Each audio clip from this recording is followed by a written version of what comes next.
Oh, hello.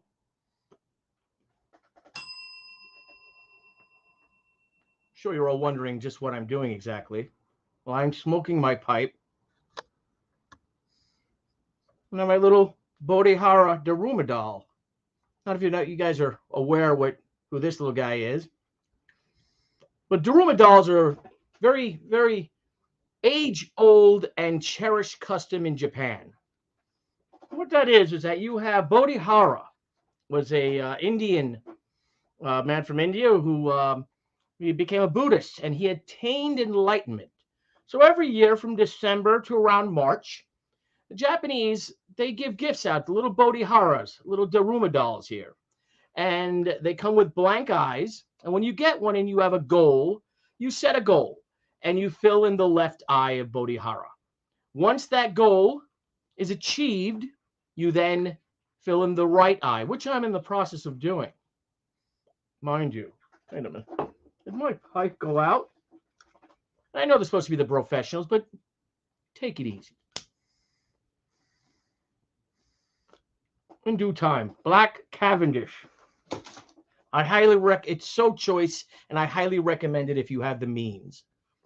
So what I'm going to do is I'm going to fill this in because I want to thank you all, because my goal was to finish and get to the printer the Shi Senryaku Omnibus Edition.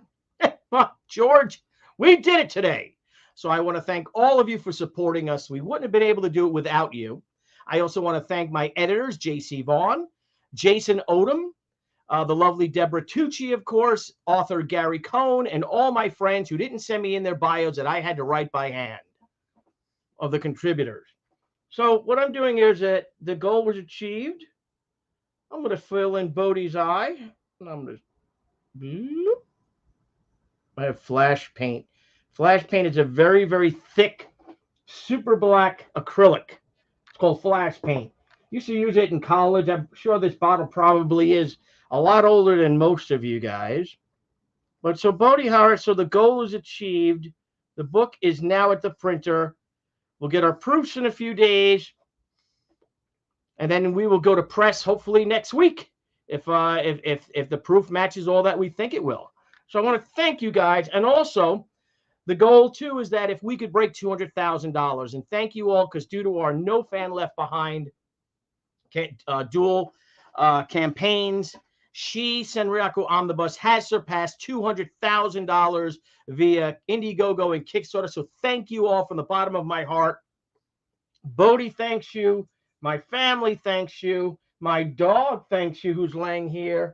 And you guys are great. So what do I say? Let's do some pros.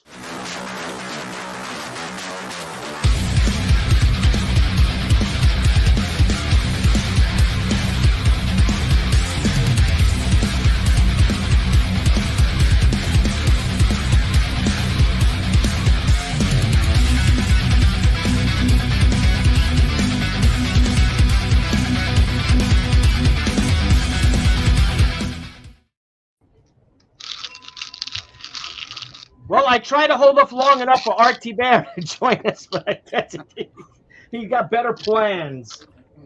You did your best. Wait a minute. What do we got? Fraga, boom. What do you got there, brother? Ronald Reagan's favorite. Jelly beans. Jelly bellies. Yeah, man. Yuck. Did you save love the jelly black ones for beans. Aaron? I did. Excellent. I did. Thank you. Thank you. That's And I'm badass. having a generic IPA. Ooh. My God, you need to drink it out of a frosty Cordrath mug. Hey, wait, a frosty what? Look at that. A Look frosty? at this one mug. Look at this. Hey, everybody can get the mug. Just go to andysmithart.com, click order, and order yourself up a nice frosty glass mug for the freezer. For the grog. For the grog. I got to tell you, nothing tastes better than a beer in a frosty mug. Anyone have any frosty mug stories? I told you one earlier. Dan does. Dan does? Do you, Dan? Do you have a frosted mug story, Dan? Prima Donna Don. Yeah. Dan. Prima Dan. Prima Donna. Prima Donna. I was working on this project like 20 years ago in Miami, and we would go to dinner every few times a week. And we went to a sushi spot, and the lady walked around asking what we'd like to drink. I said, I'm going to tell you what I want to drink, but I'm going to want it in about 20 minutes. First, I want you to get your biggest mug. I want you to put that in the freezer.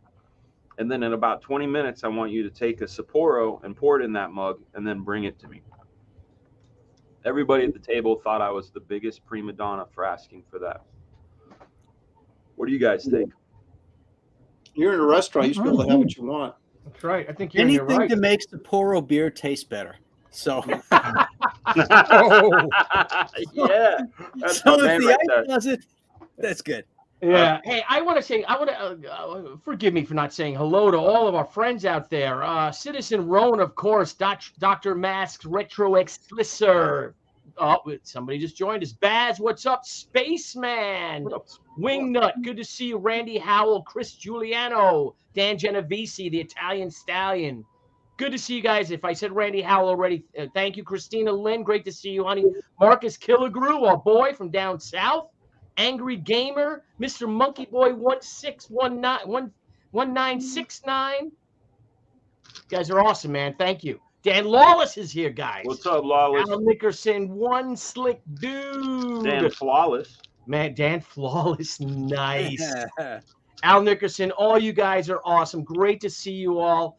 We love you guys. You guys are friggin' awesome. So, good day for the bros, if I can say something personally. My mom, 85 years young, went in today. She thought she had a problem that she was going to need a stent. So she went in with the surgeon, did all that stuff. He was able to go in through her arm for the whatever you do, this procedure. And realized that she has no blockages. He said she has the arteries of a 30-year-old. They think it was the medication that she was on blood thinners, and the doctor's like, your blood is thin enough. You don't need these blood thinners. That's why she was very exhausted and all. Who was the dummy that gave him to her? Who knows? She's down in Florida, so who knows? But thank God for that. Thank you, everyone, for your wonderful prayers. And just all around a pretty gosh darn good day. And again, I'm psyched that the She Senryaku Omnibus Edition is going to the printer. It's all complete. So Mindy sent the file, sent our printer the link to the files.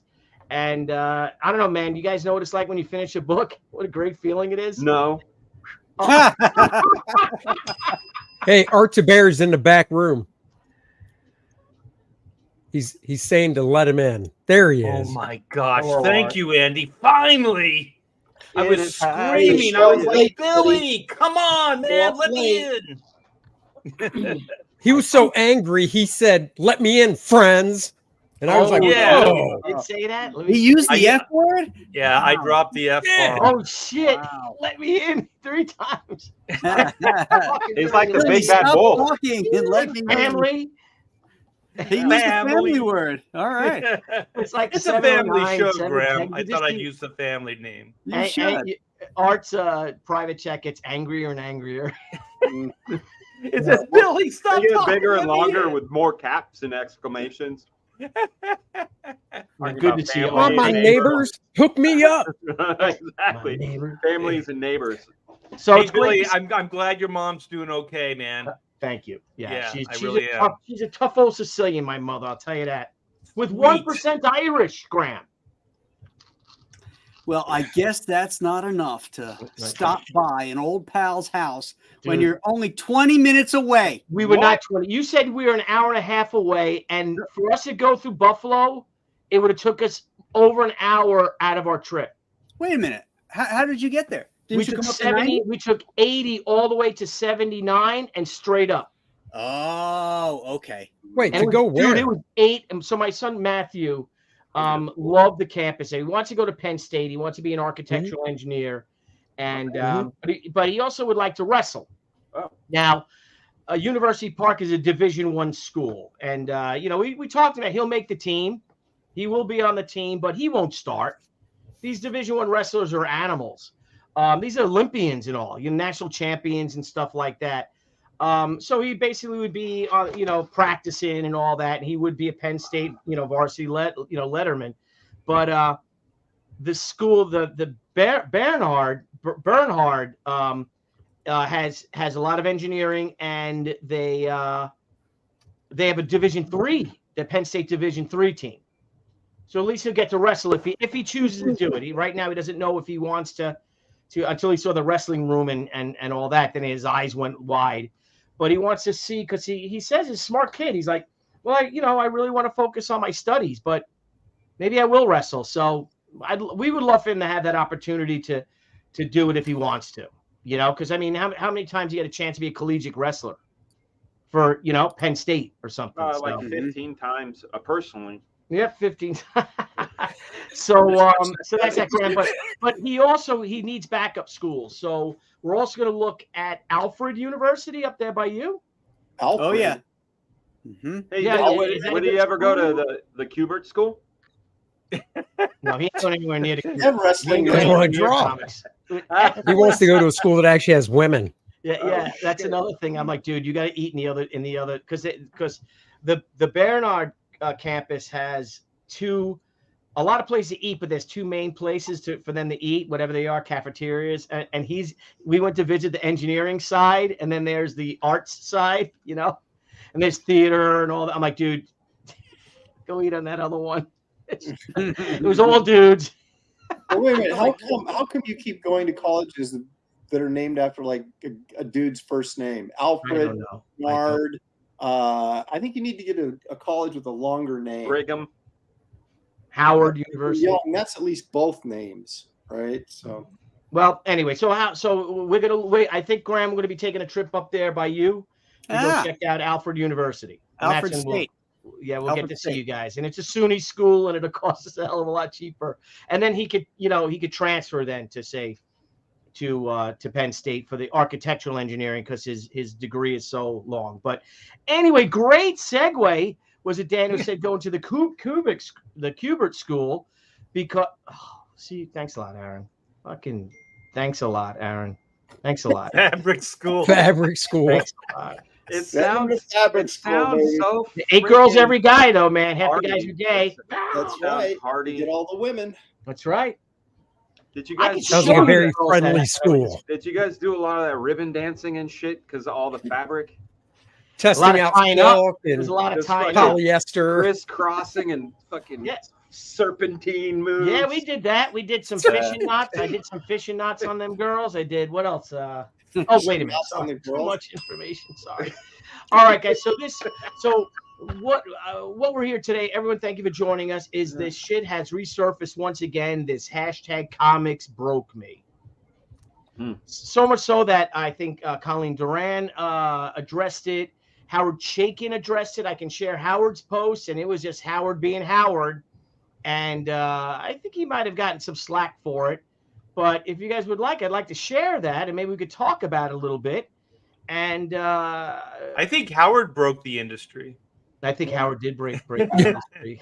It's a worthy He doesn't man think to do there's it. an industry to break. That's true. So here's He tried with that Black Kiss. That Black Kiss book. He tried. Yeah, so Howard wrote on August 12th, and because I've been traveling and stuff like that, I didn't get to bring it up because I've missed a couple of bros, I've missed a couple of kings, but he said I posted he said on August 12th of this year, I posted the below as a comment in a number of places, but I decided to load it on you from here as well. Needless to say, let's see if this is the actual one, right? Okay, let's go blah blah blah blah blah blah blah. Right, we'll go down. Yeah. Talent, skill sets are a learned understanding of the and a learned understanding of the language that comics trucks in have no apparent context of those of the Broke Me bunch and many others like them. Rather, it's simply a matter of deciding to do comics, and that's all there is to it. Say hi to everybody, honey. Hang on. Hi, everybody. Hi, honey. Hello. Hello. Where are you? Where'd you go? Hi, sweetie. Where am I? I know she went. Where did Debbie go? I like all the honeys and sweeties. That's how I talk too. Or unless that's why you're doing it and you're making fun of me. We never make fun of Like, you. We never make fun of you. Only Art would make fun of you. Yeah, my wife does it too, just because she can't remember anybody's name. That's not why I do it. But it sounds very endearing. Like, hey, sweetie, hey, hon. So I told Graham about that, Matt, that we might be looking into Alfred University, and of course Aaron Well, he's laughed. applying to it. He's going to apply to it. We need a Yeah. safety school, right? Well, no, not only that, just the finances. You know, No. we have enough money set aside for a SUNY, not for Penn State. So I'm having trying not to have a coronary every time I look at the tuition graphs. Yeah. Yeah. Hear you.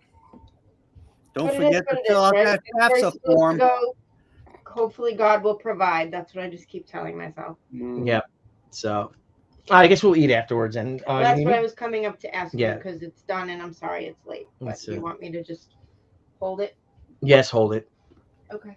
Okay. So Bye, everybody. bye, honey. Bye, Deb. Bye-bye. Out there. So we Citizen Rona, of course. So we can all start calling Art Sweetie. Yes, absolutely. Well, I'll take Nice. it. Hey, We always did. Billy, I think you started a little late, because when I read this, the one that struck me really like an arrow to the center was this part.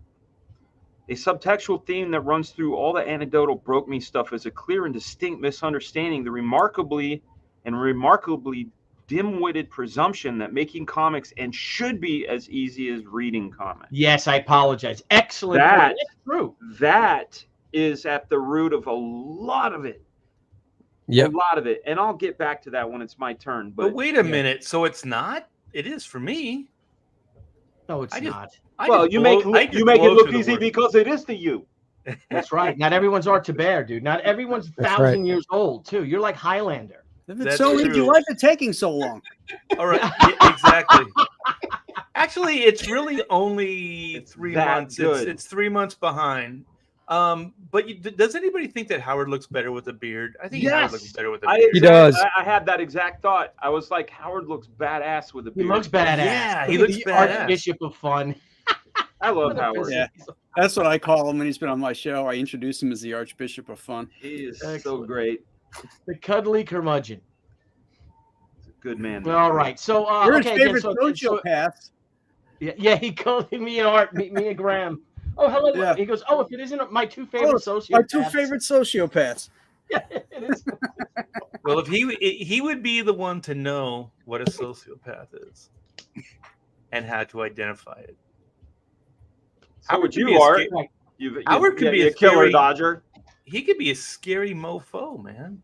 He can be, because he's very, very intelligent and holds back a lot of venom. And if he releases that venom, get out the way. Watch Right. out. Yeah. Well, I'm going to finish this because Howard, Yeah. I mean, he's brilliant. He's Howard Chaykin. We all love him. Yes. And if I can then read, so I will expand upon. I will just continue reading on expanding on anything on what the great Fraga Boom just said. So Howard continues: your talent, skill sets, a learned understanding of the language that comics trucks in have no apparent context for those of the broke me bunch. I love that, the broke me bunch. I should have used that. And many others like them. Rather, it's simply a matter of deciding to do comics, and that's all there is to it. The unspoken contempt expressed by this casual disdain, contempt for the medium, for its long history, for the men and women who have committed their lives to mastering what has long been regarded as the bastard child of the cartooning craft. For me, for fuck's sake, is breathtaking in its audacity. He continues, the stubborn lack of self-awareness, excellent, coupled with a boundless and guileless self-regard is an infernal combustion engine producing clouds of disappointment and next to no enlightenment. He says I love it. He says it like a piece of cheesecake, man. Yeah. It's so smooth. Yep. I've said more than once that comic books, mainstream comic books, for those cherry nitpickers out there looking for a dodge via a smugly sniffy alt comics crowd, are at core a frivolous medium that is difficult to do well. That said, the broke me bunch, again, well done. I love the broke me bunch. To my dismay, a suspicion I've held for years. These arrogant sad sacks are a strain of the archetypical know-it-all with which we've become all too familiar of late. The comic book equivalent of those who matriculate at Google College. I'm sorry, I gotta make it bigger. It's too small. Because I'm reading it through the screen. In some smarty pants, ignorami, convinced they've got nothing to learn. Well, take it from me, who spent 10 skill and talent-free years learning my craft the hard way. First as a gopher, then as an apprentice, then as an assistant, then as a ghost, after which I somehow managed to spend nearly a decade producing piss-poor work until I finally learned how to make comic books that didn't embarrass me in public print. Believe you me, there's a lot to learn. And again, believe you me, it can be learned.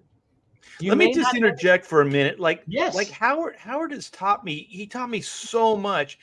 Early on, I got to hang out with him, and he said just stuff like, never experiment on the board. Experiment in your sketchbook. The time to embarrass yourself is not, paid, on the page. And he said, spend hours in your sketchbook. And then he also, I remember I got hired to do finishes over Dan Jurgens. There's this little face. Look at that cute little face. On Superman. And I said, what is finishes? He goes, it means you can do whatever the hell you want. And I was like, yes. And I took it literally. And he's just given me so much advice over that time that I got to hang out with him. He really is, one of the greats in this industry. Yes, but anyways, I just wanted to say that, get that out of my system. He has love for creativity that extends far beyond this industry. This is just a facet of Howard, Yeah, and he loves comics. He does. He really does. He's a fan. And again, look who's worked. He worked for a decade trying to break in, doing everything over there at Continuity for a long time. Yep. He was roommates with Simonson and Miller, right? I know Simonson. They're still close. Yeah. Well, who wouldn't be? Walt is the prince. He is the greatest. Yeah. Yeah, they're both princes, actually, these men. Yeah. So it says, you may not end a genius, lauded by the barely 250,000 Americans who are even aware of this stuff beyond the Hollywood iterations. But you might find satisfaction in the effort and the result. I certainly have. And perhaps if by humbling oneself to the idea that comics deserves more respectful effort than resentful expectations, there might be fewer broken hearts and shattered dreams. That is the bolded, underlined, neon word, expectations. I'm going to love that. I mean, bam, right? I mean, the people, it seems, and it seems to be continuing, though, that these people get into the industry, and I got in trouble. Remember when I got, I was a target for a couple of days there until I told everyone what a good time I am. I really don't give a shit. When I said comics, it might have been the picture. It might have been the picture you posted with it. Might have been the picture. Well, I'm pretty sure it was that picture. You know what you should have said? Like just play everyone, because you were wearing a kilt, right? Yes, I was. Just say trans lives matter. That's right. Well, trans lives do matter. All lives matter. Let's do that. It's true. But yeah, I should do that, and I could totally just cut all that out. Let's see if this is it. If I grab the window here, or let's see. Nope. I'm sorry. I apologize. While you're doing that, I think one of the best things is like all of us have in common is that here's the picture, that we never knew any other way than to work. You might just want to unshare and share it again. All right. I've done that before. What's up, Eric Weathers? Eric Weathers is in the Eric chat. Weathers, Beast Man. He's back. His new book. His new book is available. BattleBrickRoad.com. Yeah, but like all of us succeeded because we didn't know any other way. Like it didn't break us because we were all about becoming better every time we drew, every time we wrote, every time we worked. It was, I never even thought about one failure, and I never thought about like the amount of work that I was putting into it. I just did it. It just seems like that's what the industry expected from me, and that's what I delivered. And I just kept trying, and I still to this day do, and I know you guys do as well. So I don't understand that mindset. I can't even really relate to it. It's just well, I think foreign the expectation part is the real key, because like when we got into it, the expectation was to be able to make a living, support your family, and just expand upon your art and expand upon the art form. Right. Post image, the expectations were more rock star driven, that were more money driven. Yeah. And those were high expectations that very few people ever got to. And it's the wrong reason to get into anything. You have to get into it because you're passionate and you love it. You can't do it for money or stardom, because you're most likely going to fail. I feel like I was maybe the generation right before that pop that you're talking about. I can definitely say my generation helped contribute to it, because we were part of the narrative, almost the storytelling of what it meant to be a comic artist during the Wizard Image era, right? I remember when I told my family I wanted to be a comic book artist, and my stepdad was saying something about, oh, can you earn a living, blah, blah, blah, blah, blah. And I remember I did my research as much as I could. This is 1990, so there was no internet. So I wrote comic companies, and the one company that wrote me back, funny enough, because there's irony in all this, was Eclipse. And Eclipse basically said that someone can earn as much as $45,000 a year.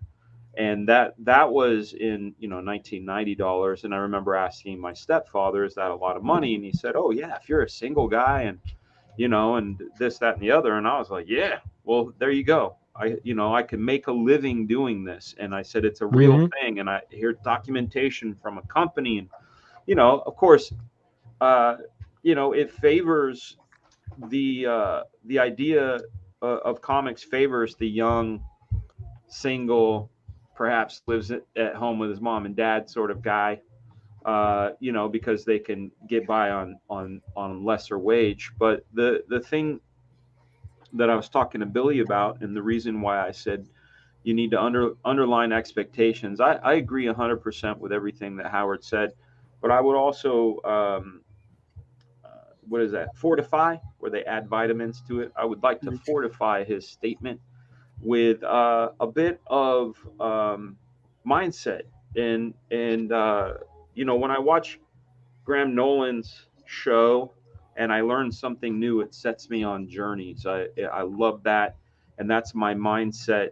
And I remember really getting into the idea of understanding as far back as the reaches can go with comics. And from what I understand, comics has always been sort of the dredges. It's always, for some people have theorized it was money laundering and, things like that. But there is a long history and many examples and quotes, things from Jack Kirby saying, "They'll break your heart, kid," and Wally Wood killing himself in a hotel room, and Herb Trimpe's vlog, if anybody's ever seen it, it's heartbreaking.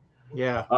But that is the industry and how it has been, and you can look at the history of it. It's all out there. Like it literally sucks the creator dry. We are there, but there multitudes. There are less examples of successes, and most of them are fuck faces like Bob Kane, and guys that kind of stood out. There's some good ones like Kirby and Steranko, to mention a couple, but a lot. It's almost like actors. You can name all the marquee guys, but think about all the people that are waiters. Yeah. Somebody's got music in the background. Yeah, someone does have music going on. Yeah, perhaps it's my house. Let me check that. Sounds like a rave. I hear like the bass from. It might be my house. It might be my house. Well, if I can be a grumpy old man for a minute, there's two things going on. A minute. Well, okay, for all the time. There's two things going on here, right? And I brought this up in King's last night when we showed the video of those idiots blocking the freeway in Nevada, and then the cops just running them over and arresting all of them. Throughout the generations, every parent group has tried to make their lives easier for their kids. And it's continued to go and go and go until you have now a complete generation of spoiled brats who expect everything to be given to them. And they don't even you say work to them, and it's a 4-letter word that confuses them. They have no idea what that actually means. And this is what we're seeing. We're seeing this entire generation that lives on social media, that they get brownie points for getting people to feel sorry for them instead of being proud of achievements. They're proud of their failures because everybody can feel sorry for them and shed a tear for them and pat them on the back, and it'll be okay. And the other thing is, when you go into any sort of artistic field, whether it's acting, music, art, comics, illustration, whatever, just because you like it doesn't mean you deserve to do it. Okay? Mm-hmm. You have to have the ability, you have to have the work ethic, you have to have the right kind of character that allows you to trudge through this stuff, because it is not easy. When you go into the arts, you're going into the single, except for maybe professional sports, you're going into the single hardest thing to get into. The competition is unbelievable, and the jobs are minuscule compared to the amount of people that want to do them. And for these people to come in there and say, well, I just, here's my comic, Dick Man. How come no one's buying it? And I can't pay my apartment. Shut up. It's like these people. It's those expectations. I'm sorry, but it's their expectations, though. They read somewhere that they could do a comic, Scott Pilgrim. Oh, you know what? I've got an idea. It's as good as any movie out there. It's delusion. But the thing is, I don't know where they got these expectations from, because that's never been the case. Yeah, it's never been the case. It's always been a struggle. I started when I said I was the generation right before what Graham was talking about. I'm going to say that I participated in, not in a way where I'm like, oh, I'm doing a bad thing, but that wizard mentality, right? When I broke into comics, I wanted to have, I was working towards a feeling. I wanted to draw pages that made me feel the same way I did when I would look at a comic. That was what I always was searching for. But then in the day and age of Wizard, where there's this ranking system, and we were in studios, and it started becoming this competition thing, and we fucked it up, they elevated us to putting us in magazines and things, and the idea of what it meant. But if you were grounded, it wouldn't have been the case. Not grounded, grounded. Right. I was a kid. But you learned your lesson. I did, but I'm telling you, still work involved, Dan. No one just gave it to you. You had to earn it to a certain degree. For sure. But I'm playing devil's advocate and saying, where do they get these ideas from? They got them from the mythos. I can't. But these are the same people that hold Image Comics and that stuff in contempt. These people hate those 90s guys. They do, but they still all want to be famous. They all want to be. They still want it. Yeah.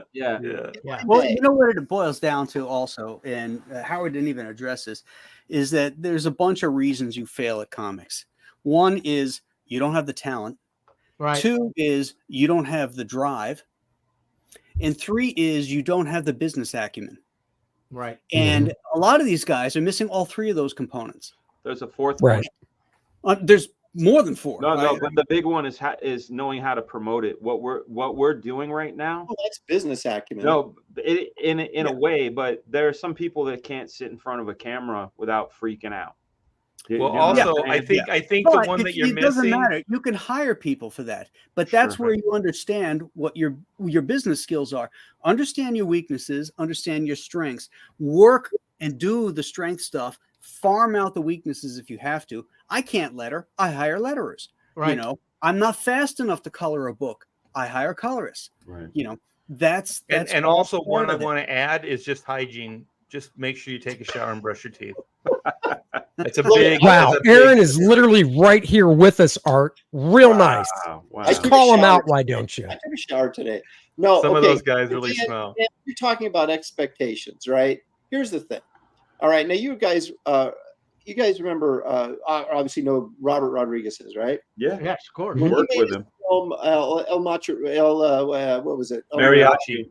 El Mariachi or whatever. Okay. Oh, that Robert Rodriguez. I thought you You're were no talking about the guy that Lopez. cuts my lawn. I'm sorry. You are no Lopez if you can't say mariachi. My goodness. Okay, but here's the thing. He got a bunch of publicity that this was like this, he partial student film, he maxed out credit cards, he borrowed money, made it on his shoestrings, huge hit, made a ton of money. Sold his blood. Now, okay. Now I read this article, and I can't remember what magazine it was, but it's irrelevant. This guy said, I saw Robert Rodriguez do this, and I thought to myself, I can do that. So this guy went into debt, credit cards, borrowed money, the whole thing, made this movie, and it was a disaster. And he ended up going bankrupt. And it was a really fascinating article, okay? And it's the same thing with comics, right? You see one example, Teenage Mutant Ninja Turtles, right? Ridiculous idea, poorly executed visually, and yet it was a huge success, okay? Stop it right there. It was a very charming style. Whatever. But anyway, so it was a huge success. So now everybody thinks they can do it, right? And instead of taking the time to take a look at this and say realistically, well, why did this succeed? It's not just because some couple guys that Marvel and DC rejected, so therefore they became an instant success. They had a formula. They just the right time at the right place at the right time, all these things. And if you are too lazy to go and research the reality of the business you're trying to get into, you deserve what you get. Mm-hmm. I mean, I'm not going to be stupid enough to think that if I'm a newspaper writer, which this guy was, who saw this Rodriguez movie and said, I can do that, without taking into consideration the artistic talent involved in doing that and the good luck that he probably had along the way and so many other factors that were out of his control, you're a fool. I mean, I had guys, when I come back from during the summer from film school, one of the guys I used to lift weights with, he was working at the grocery store right next to the gym, right? He was like a box boy or whatever. And he said, hey, what have you been up doing? And I said, oh yeah, I'm at film school at USC and blah, blah, blah, studying directing and this kind of thing. And he goes, yeah, I could direct a movie. And you know what I mean? It's just like, you sit there and go, that is the most insulting thing you can say to anybody, right? It's just like, oh yeah, I can make Howard hit it on the head though. And so did Graham, which is a lot of people think it's as easy as watching a movie, and where Graham hit it on the head, you can love it all you want. That's my point exactly. But you have to be responsible enough to figure out what you're doing before you try to do it. Or even if you don't know what you're doing, you can't sit there and cry like a baby when you fail. I mean, I was horrible. I thought I was a genius, and I tried to break into comics, and all I got was rejected. And all that did was piss me off and make me work harder. But as opposed to Aaron, but that was 30 years ago, Aaron. Today, was order then. Yeah, today you probably could then bitch on Twitter and Discord and stuff that, oh, another publisher turned me down. But no, you didn't do that. You pulled yourself up by your bootstraps, by George. Darn it. And you headed off into another door. One door slammed in your face, the other opened up. And I had to say, that's why you're grumpy. Yeah, but you could pay your mortgage, and you don't have to beg people for money on GoFundMe. Right. So, I heard this thing. It was really interesting, and they were talking about just like generational things, and it's like you have a business, right? It was created by an individual, and they put their blood, sweat, and tears into it. Let's use Disney, okay? Disney, okay. So Walt and his brother created this thing out of nothing, right? They did all that stuff. He mortgaged his home to afford stuff, and they were in bankruptcy several times, and all that stuff, right? They struggled. And then there was the Eisner year. So Eisner comes in and builds off of that. And then they have the whole like Disney Renaissance, right? So then there's a second generation that comes in, but the second generation understands and admires what was created before them. They know they didn't create it, but they respect it. And they know that they have a responsibility to build off of that, right? And then you have Bob Iger, you have a whole new generation that doesn't give a fucking rat's ass about what came before. There's zero respect. And if anything, just sheer contempt for what happened, you know, and what people like the Snow White thing. If you think about that, like this was the movie that made the studio. This is the movie that Walt Disney betted all on. Animated film. Right. And so then they have this new, you know, whatever depraved version of it that doesn't even follow the you know, the nursery rhyme or whatever it is, you know. And so then you have this generation that just they just hate it. They have like contempt for it. And I think the comics industry is the same. Like we were the middle. We were the ones that came off of what was built, but we were fully aware that shoulders of giants, right? That those people killed it, man. That they created something out of nothing, and that we were damn lucky to be able to do that. What's that? You threw those two names together, and it never clicked with me. But Wiley Draws just pointed out Eisner and Iger were the two guys for Disney. Yeah. Will Eisner and Jerry Iger for the Eisner Iger Studio. Oh, that's shit. great. Oh, wow. I know, right? I never. That's pretty funny. Hang on a second there, RT Bear. You know, I got to tell you something for that one. No, not Art. Who discovered it? Who figured it out? Wiley Draws. Wiley J. Draws. Yeah.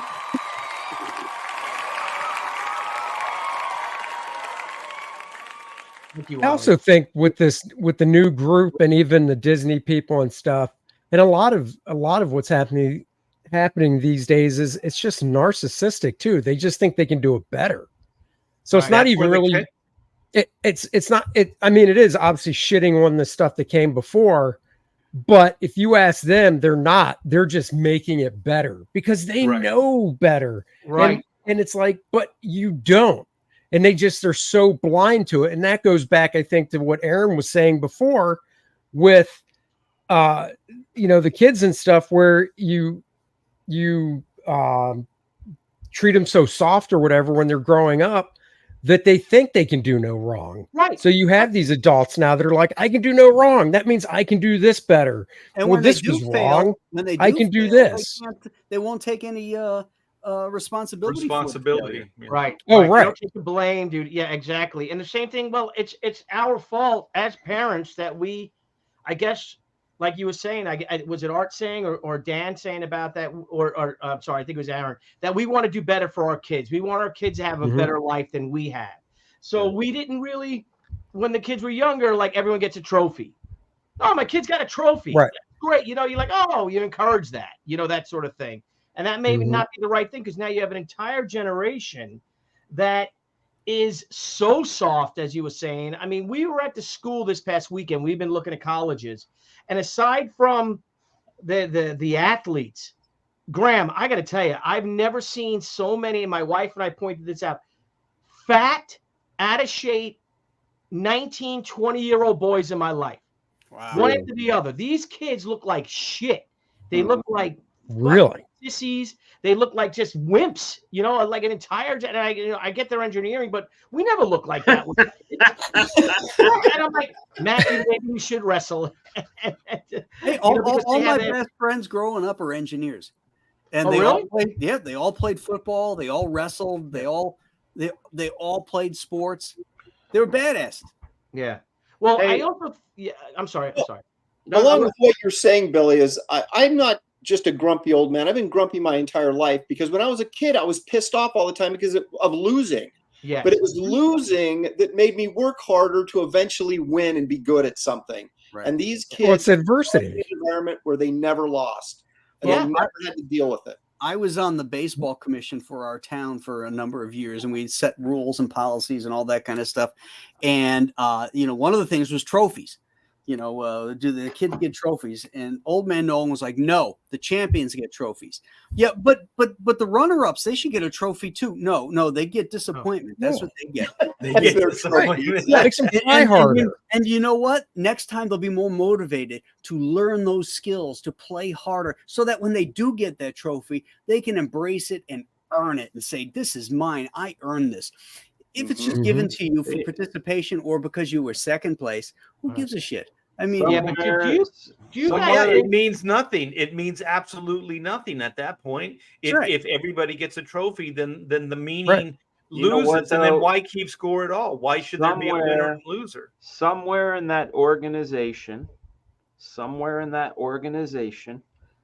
somebody gets paid on how many kids join up. Yeah. And if there are more kids that are like, I got a trophy last year, I'm going to go get a trophy again this year, they're generating more money. So it's a greed thing. Yeah. Well, everything seems to be, our whole culture is being destroyed by it is, because it is. Do you think, now something interesting that Graham had said, Graham, you were at a committee, right, for the baseball league, right? Yeah. But this comes from, that's the ground level. That's the grassroots level. I think a lot of this is by design.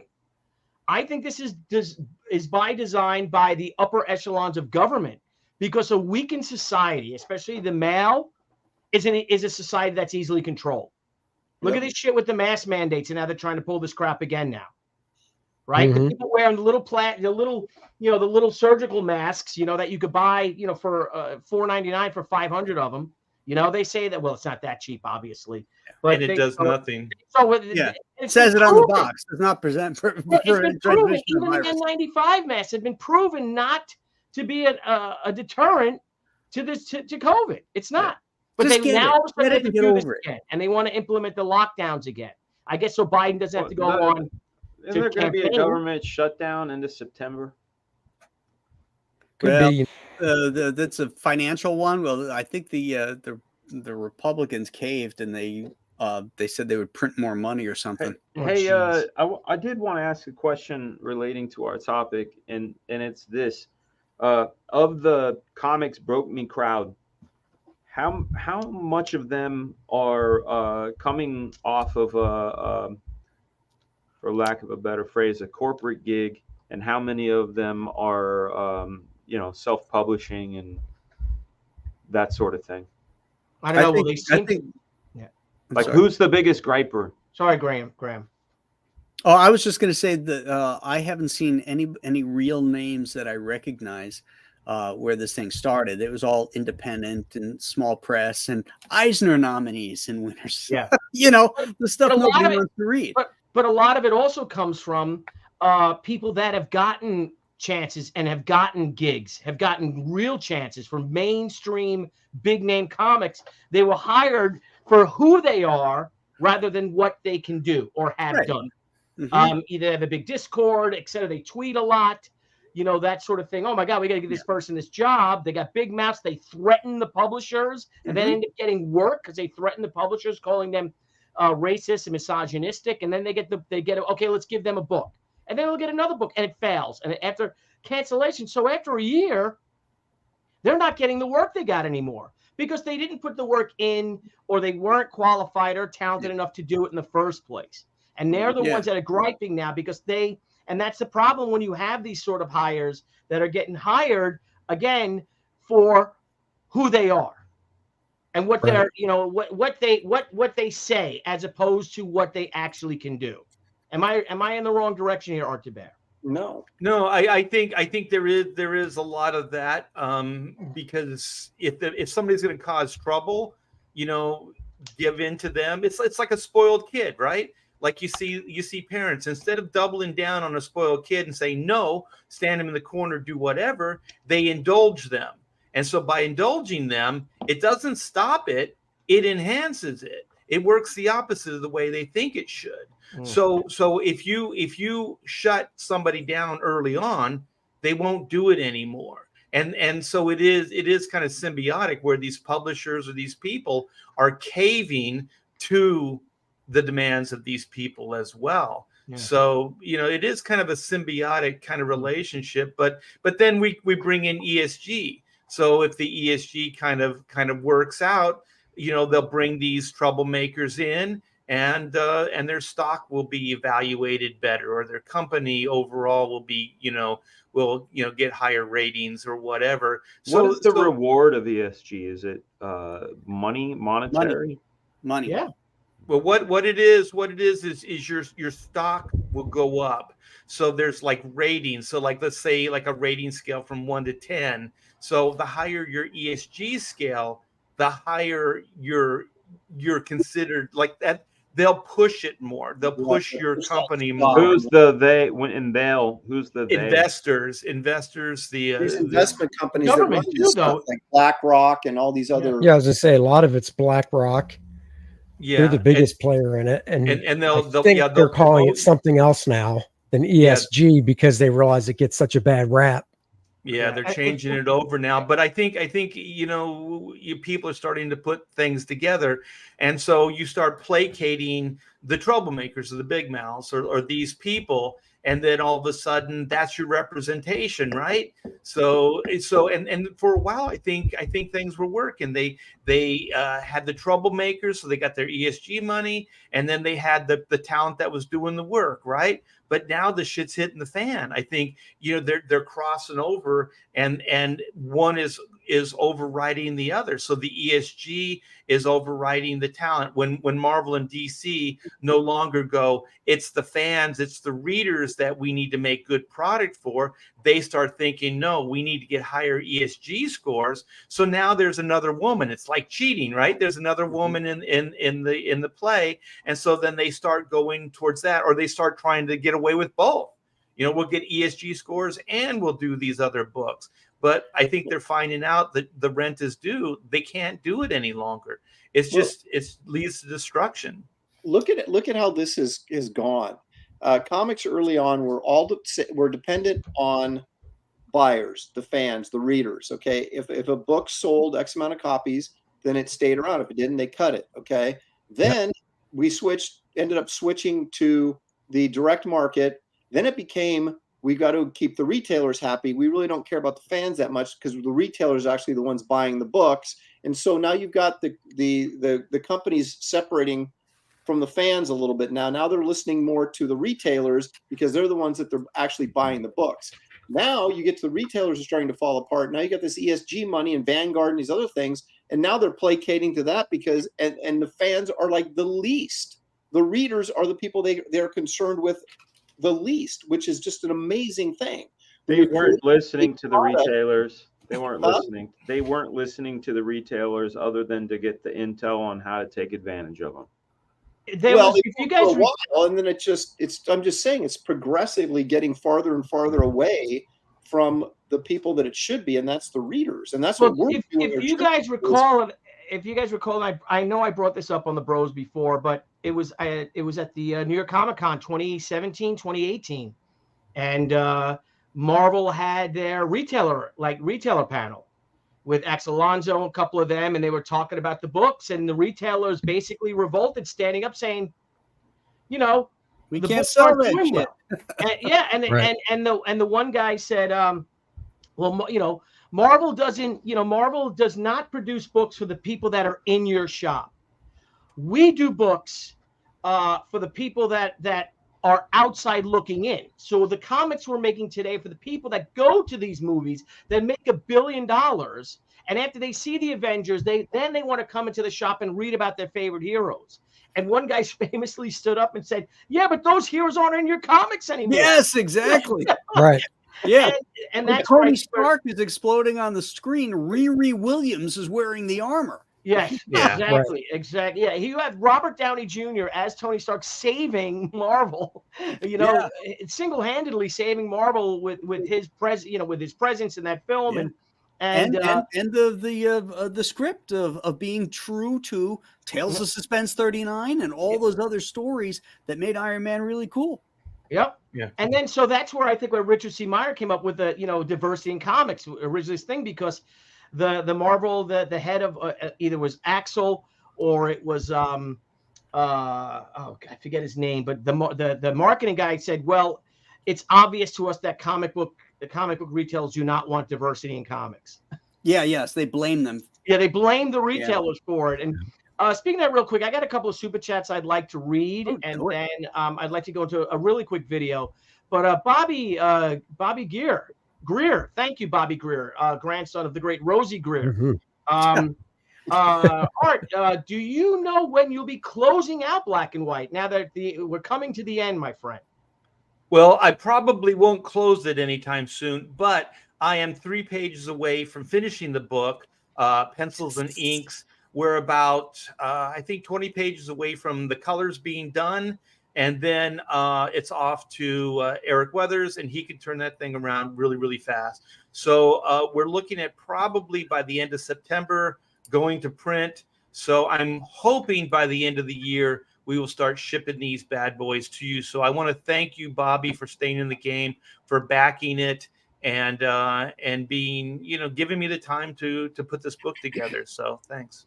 Excellent. And thank you, Bobby Greer, for that $5 super chat. And that's a hell of a dog. Look at that dog, guys. Look at that. Mm-hmm. God love. And then Unhinged, thank you for the $2 super chat. If you ain't first, you're last. That's right. Which is a perfect segue that I got a video. And thank you from Aaron Lopresti. So let me turn this off. Aaron Lopresti, thank you so much for the video that you sent me here. And I'm going to share this. And he just asked me, do you like chicken cutlets? Because I asked the bros to send in videos or if there's any YouTube shorts or something that they like. And I just want to thank you, Aaron Lopresti, for this one. I think it's pretty fantastic. And do you like chicken cutlets? Let me share it. You're welcome. And explain this whole thing here, please, if you will. What the? Well, this is obviously the symbiotic. No! Oh no! Oh no! Are you kidding me? Come on now! Lopresti, thank you. And that goes in if you ain't first, you're last. I've never seen a horse eat meat. Oh my shit! I did that not chicken, send that video. But if you're not first, you're last. Wait, so are you saying Billy lied? I did not send that video. Thank you, Aaron Lopresti. It was either you or Shelley, so thank you all. And that's you show that's an alpha couple right there. Oh, so Billy's lying again. I take it. Wow. I saw that. I had to share because if I'm going to watch it, you're all going to watch it. Oh my gosh, that is the most. You can't even take that back, Billy. That's fucked, bro. Bro, come on, man. Top of the food chain. Come on, it was CGI. No animals were hurt in the making of this video. Thank you, Andy. Oh, look at this. I'm going to sleep easier. And once, hang on, just real quick. One slick dude, the horse figure was closer to an egg than me. God. Good Lord. Wait a minute. Billy lying again. In front of its mom, too. Billy lie? Come on. That's right in front of his he's mom. got my back. He knows the truth. That's what Aaron used to do to opposing basketball players in high school there, buddy. That's right. With your wife in the audience, huh? From the rival school. Nice. Throwing stuff at me. Yeah. Anyway, so wow, I totally derailed this whole conversation, didn't I? Way to bring us down, Billy. That was hilarious. Hey man, come on. I saw a video this morning of a leopard, and the leopard is like he's up in on this little ridge, and there's this river down there. It's like I had that, Graham. You got that with the alligator? Share the video. Yes, where he Graham. Jumped on the... Yeah, if you want, give me a second. Let's do it. Yeah. And this is like, what is this turned into? What is this shit? Let me pause it. And I guess what you'd say is, I guess don't mess with crocodiles, right? I don't know. No. That's not the same one. Mute your ass. Irish. Somebody's lying again. Somebody's lying. Let me share this. So this is what came from Graham Nolen, and you'll see the difference between Graham Nolen's sensibilities compared to, of course, Aaron Lopresti's sensibilities. So hang on. Now I'm wondering what I sent you. Yeah. I'm excited to see what I sent you. All right. So this is what Graham Nolen sent us. So this is I've seen backyard. Yeah. Oh, what's it thrashing on? There's a leopard in there. Gator got a hold of a leopard. See the leopard's tail? Oh, shit. No, that's the gator tail. Yeah, this leopard's gonna carry him right out. Oh yeah! Look at that! I thought the leopard was the one getting it. Yes, you did. That. No, you did not. Yes, the cat wins. Wow. That made my day. The one I saw, the leopard carries the thing up the ridge. I mean, those things are strong. I can't believe he was walking up this muddy side. This leopard's got the alligator in his mouth. Crazy. Yeah, I mean, I think maybe I didn't finish it. I'm sorry, but he does. Let me made my find day, it. Billy. Oh, that Aaron, actually makes up for that horse shit. I can't get away from Aaron Lopresti. Well, that's good. I hate alligators, so that's nice to see one of those things get snuffed You're a out. reptile hater. Yeah. And this is what Andy Smith sent. So thank you very much, Andy Smith, for this one. Oh, this actually might be real because I just put it in a private chat. Oh, that is not, but I'll take it. I'll take that. Andy. Hello. That sounds about right. Who was that? Actually, I did put something in a private chat, which Billy, I was who was looking that? through YouTube, and it's hang on. crazy. This is I guess this is the girl you went to the prom with? You talking to me? Yeah, Andy, right? This is your girl. This is your girl. Yeah, the one you just showed. Sure, yeah, that's it. There you go. Yeah, there she is. Wow, she still holds up. Look at that. She still didn't age a day. up.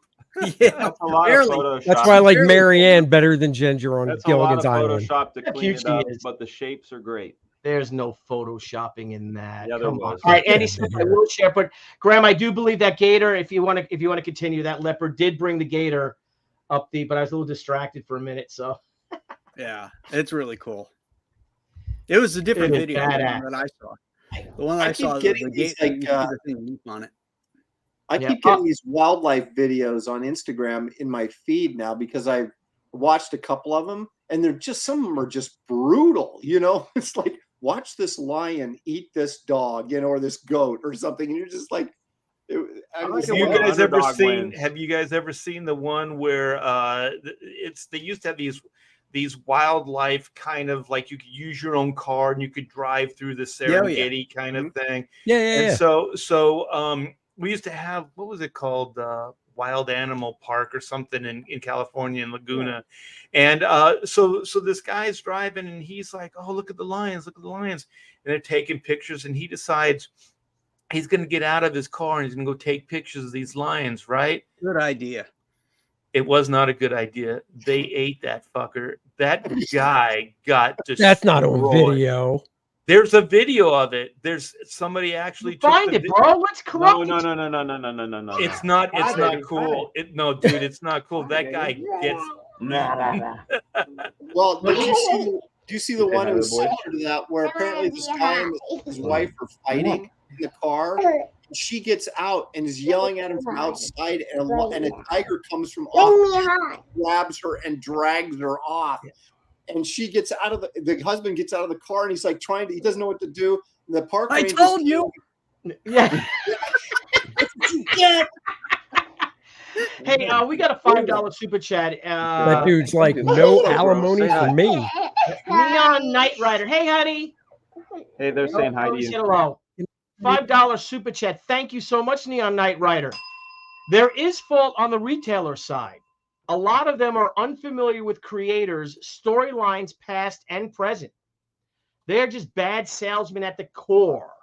Thoughts, gentlemen, on that? Yeah, some of them are. Yeah. It would be. I would say some, because I know some retailers that are all in. They try to read everything and they try to stay abreast of things. And I think the core of the problem is in everything we've been discussing, which is sort of the priority of the chain, right? The fan wants to be entertained.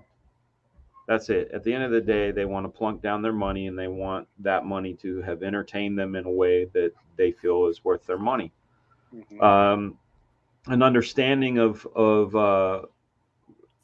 what it is that they want should be the consideration all the way back to the source, which is where the creators are. Which is why what we're doing is great, right? All that other stuff is gone. But the trickle down is the creators are doing it, and some of them are doing it because they love it and they're getting paid to do it by somebody to do it. But then there comes the agendas and things of publishers and whoever. But the publisher they are trying, that publishing division of that company is trying to impress their stockholders, and they do that with units sold. So instead of taking the tried and true route of how do we sell more, let's write a story that people will be so entertained by that they just buy it up. No. They got to take the easy route, which is to pass that along to the retailer. How do we sell to the retailer without having to invest in all of this good stuff, entertainment? What the heck? No, we just got to sell units. These are units, people, because that's what they're prioritizing. And they create incentives like buy 100 of this and get this one cover, those sort of things. And they put that burden on the retailer, because then there are people that come in that want to be entertained, but they also want the rare books. So suddenly the retailer is motivated by it, and the publisher is the only one that's winning. The retailer doesn't have time to do these things that we would hope they do, read all the books and things like that, because all of a sudden there's this new stink bomb in the room, which are these incentive books. You know, how do you sell a book based on the merits? Do you have that rare cover? You know, it creates a strange dynamic instead of the purity of at least what we perceived, which was create good shit, publish good shit, put it out there, people will find it. The end. It has no substance, but I want to say something controversial, and I know that Mark Miller has been getting a lot of praise. He was on Thinking Critical, and he said, like, the key is if we just get like a bunch of really creative people to come back to Marvel and DC and do a 20-issue run or something like that, we'll turn the industry around and we'll get people excited. Well, I'll tell you, Mark, I've been doing this for a long time. This industry it's going to take more than just a handful of really talented people to do, a significant run on a book. Once again, it might take care of things, in the here and now, but it's not going to be a long-term fix. There's one thing that this industry, and people never talk about it, is we need to sell these books.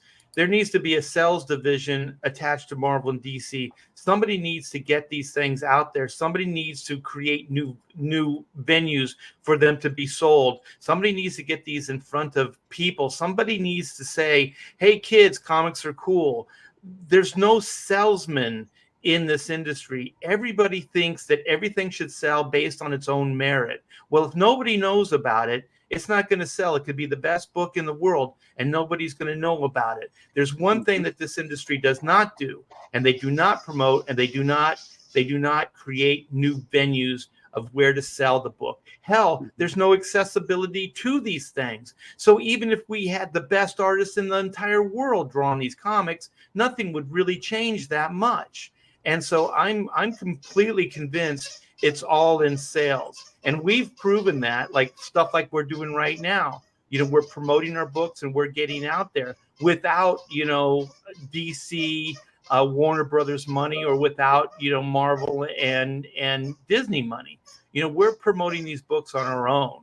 And we're doing groundwork, guerrilla marketing, things like that. And we're making it work. But those guys, they don't sell the books.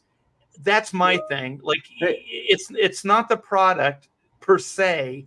It's actually getting it into people's hands. How old were all of you when you got bit by the comic bug? I was 11. I was 11. Yeah, like 10 or 11. Probably 12, maybe. I was like 6 or 7, man. I believe the children are the future. No, I think what Art, to piggyback what Art's talking about, it's also creating a new audience. The comics in the old way used to just be new people coming on the ride, the experience of comics, they get off, they go and do something else, but new people were always coming on. Right now, it creates its own challenges, but the people that are here, a lot of them have been here since they were 11, myself included. Mm-hmm. So we want to be constantly entertained, and we don't want regurgitation. But how do you create new fans without alienating the fans that you currently have? You know, how do we get? The problem is they're not making comics for kids anymore. Right. You know, I was looking at sales figures recently from like 1969. What do you think the biggest seller was in 1969? 69 Spider-Man. Anybody else? Captain Marvel. Superman. I don't know. Archie. Archie outsold everything Marvel and DC published by almost twice. Whoa. They're getting the girls reading. That's why they get girls and boys reading Archie, not just boys. Yep. Walt Disney Comics, the Duck Comics in the 50s, sold through the roof. You know, all these different genres that comics were made for kids, and kids had accessibility to them. But we've had a fractured distribution system since the mid 1980s when they started to get take their eggs out of the basket of a newspaper distribution and go into direct sales. Now that helped save the business at the time, because we were losing it on the newsstands because the price point was killing the newsstand. They weren't buying them. Yeah. So it did save them, but it's created another problem now. We've got this schism because now we're making comics for those kids that were alive then that are now 40 and 50 years old, and we're not making comics as entry-level things for younger readers. And there's no place for them to go to get them, or more importantly, to accidentally come upon them. Like we all did. And that also the other problem is a problem of economics, right? Like I could go with pocket money and walk out with 3 comics. I could go mow some lawns and walk out with 10 comics. Mm-hmm. You know, now that's not the case. But then again, these kids have a different sort of, for lack of a better phrase, conditioning. And maybe the idea, and I'm just spitballing and thinking as we're discussing, maybe the idea is to think of our big book, the sweet, you know, the 70 pagers, the 64 pagers, as a kid would a video game, right? Like they spend 60, 70 bucks on a video game, right? Mm-hmm. But then you treat all the accoutrement as DLC. Yeah. Well, right? Well, how do you guys feel about, you know, the manga phenomena? Because I was up at the college in Erie, PA, in the college bookstore, and there was a whole rack of manga. I can tell you my opinion. A few graphic novels. Hush was there. A few DC books were in there. Maybe one was the manga art of Marvel manga was another book. Believe it or not, a hardcover. I think it was. And then the shelf was full of manga. Hey, do you think that 80s pop resembles 50s pop in any way outside of like the Stray Cats? No, not at all. No. So when you think about I'm going somewhere, Aaron. No, but when you think about like the 50s, that doom doom doom doom doom doom doom doom doom doom doom, like it's this sort of thing, right? But then the later generation, while they're enjoying pop music as they see pop music, it's different, it's synthy, it's weird.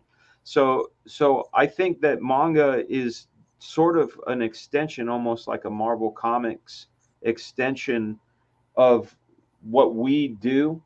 Is a very American style, unless we decide to push the hell out of it, which would be reflected upon in a way that classic rock and roll would be versus, say, synth pop, right? Like kids will look at what we do and feel like maybe it's old-timey. Yeah, there are comics opposed to our folks' comics. Correct. Yeah. So because Harrison eats up the manga stuff, and my daughter Lilybell loves all those young adult graphic novels. Yeah. And like they're voracious readers, but I try to throw like a Dark Knight or even McFarlane's Spider-Man in front of them, and they're like, eh. Yeah, but I think that's more subject matter. Because what manga does really well is they tell all kinds of stories. You know, there are entire books about bass fishing. and golf. And I would all say these yes. other crazy stuff, you The- know, but the they big make it hits. interesting. The big hits still are the things that we're used to being big hits. Like My Hero Academia is basically, you know, it's superheroes that go to high school that kind of gripe and whine like a bunch of SJWs, but they have that inner dynamic of superheroes. One Punch Man is a guy who can be defeated and can defeat anybody with one punch, but he's bored with life, right? Like, and it's amazing. Chainsaw Man is this down on his luck guy who makes a deal with a dog who, when he gets into this thing, his head turns into a chainsaw, and he's an assassin and he's indentured to this thing. So he's, you know, it's still like all these cool sort of stories that we would be engrossed in, but the delivery system is so much different. Well, the window dressing's different, but like what Graham was saying though, it's not just the books that are selling. Those other books, those peripheral books, are doing well enough to stay and to basically legitimize their own existence. So if there was more versatility as far as subject matter, or diversity, you know, as far as subject matter, then it could appeal to a larger audience. Not everything's going to sell the same amount, but if your expectations are such that you know that going in, then, you know, you make it work within the confines of whatever believable financial range you set for it. So if it's a Western, you know, it's not going to sell as well as a superhero book or whatever the thing is. Unless so it's drawn by Aaron Lopresti. Oh, damn it. Well, that's got supernatural, all kinds of stuff to it. You know, we're judged. I'm sorry. Is if I can, just that Art is ripping truth again. Madoc, thank you for the $5 super chat. RT Bear, ripping hot truth. We need to get more clever about marketing and distribution. Need to build strong networks with consequence. And he's right, but how does one do that? Well, you hire good people. It's like what Graham said. You hire good people. If you can't market it, you can't sell it, then you hire. There's freaking New York ad agencies, man. There's people that are clever beyond clever. You know, spend here's a little one bit thing of that money. Marvel and DC have never done either. They've never funded research into who their market is. You know, every other major corporation in the world has done that. They put millions of dollars into finding their audience and doing research, market research. Marvel and DC has never done that. That gets dangerous. Well, especially now they won't. They don't want to know who their I'm going to tell you right now, on its surface, that sounds amazing. And I would believe that in its baby stages, it would be a wonderful idea. The problem with it is that eventually that pool gets poisoned by agendas. I've been in market research things at Mattel that they already knew the answer and they would steer the research to get that answer. You know what I'm saying? Like, it can be anything can be bastardized. Well, you got to hire an independent contractor to do it. So just like when you poll in politics, you got to hire somebody who's completely, you know, separated. Third so party. You get, so you can get the truth. But Graham, and also about the price. I know Fraga brought up, like, you know, the price of the books. If you sell more units, you can bring the price down too. That's another thing they never talk about. Like, I place most of this blame on Marvel and DC. You know, like, they go after the artists. They go, "You're not giving us stuff that can sell," and I'm always like, "You're not selling it." You know, it wouldn't matter. It's not my job. You're not selling it. You know, it's like, well, we got to jack the price of the cover up. You know, well, sell more units and you won't have to do that. That's right. Well, would you guys? And the more units you sell, the less it costs you to produce it. Yeah. Well, Graham, what do you think about the fact that, you know, you were saying that every industry does market research except for comics? And I'm talking, you know, specifically Marvel and DC. Do you think Marvel and DC actually wants to know the answer to who their readership is? I don't think they want to know. Not right now, they don't. With the ESPN. Yeah, not right now they don't. No, they don't. And Art, again, we have by the great Paul Taylor, $10 Canadian. Thank you, I was 7 when I started comics. I partially agree with you, Art. Not all the way, but partially. But the stuff still has to be enjoyable for the readers, too. I wouldn't read the mainstream crap if I was a kid now. Most suck. True. Yeah, I'm not saying it's an either or, but I'll tell you, if you start getting kids involved, that subject matter is going to change just because those are the people that you're selling to. You're going to. But the thing is, with kids, and like most of us, when we got our first comics, they weren't from a comic shop. They were from drugstores and things like that. And kids can't see them like that anymore because they're not there anymore. And that's what pulled me into a comic shop, was seeing it in 7-Eleven and going, oh, this is great, I can get them here. And then you find out there's these things called comic shops, but without them, I mean, Wiley Draws has been posting different things like, put a spinner rack in a Hot Topic, put one in a GameStop. You got to get them out there again. Comic shops are all fine and dandy, but the average, kid, 8 to whatever, 15 or whatever's, if they don't know about them, they're out with mom and dad going to the grocery store because they're drug along for the grocery shopping. Right. Yeah, I know when I went, I always went to when I was drug along like that as a kid, I'd always go to like the magazine section. And that's where at one of the drugstores, our local drugstore, I'd go to the magazine section and right on the corner was a spin rack. And I was like, what is this? And here's the reality. Here's the reality about kids. If you lead them to something, you tell them, oh, this is great, they want nothing to do with it because that's dad's thing. That's his. Oh, he had that as a kid.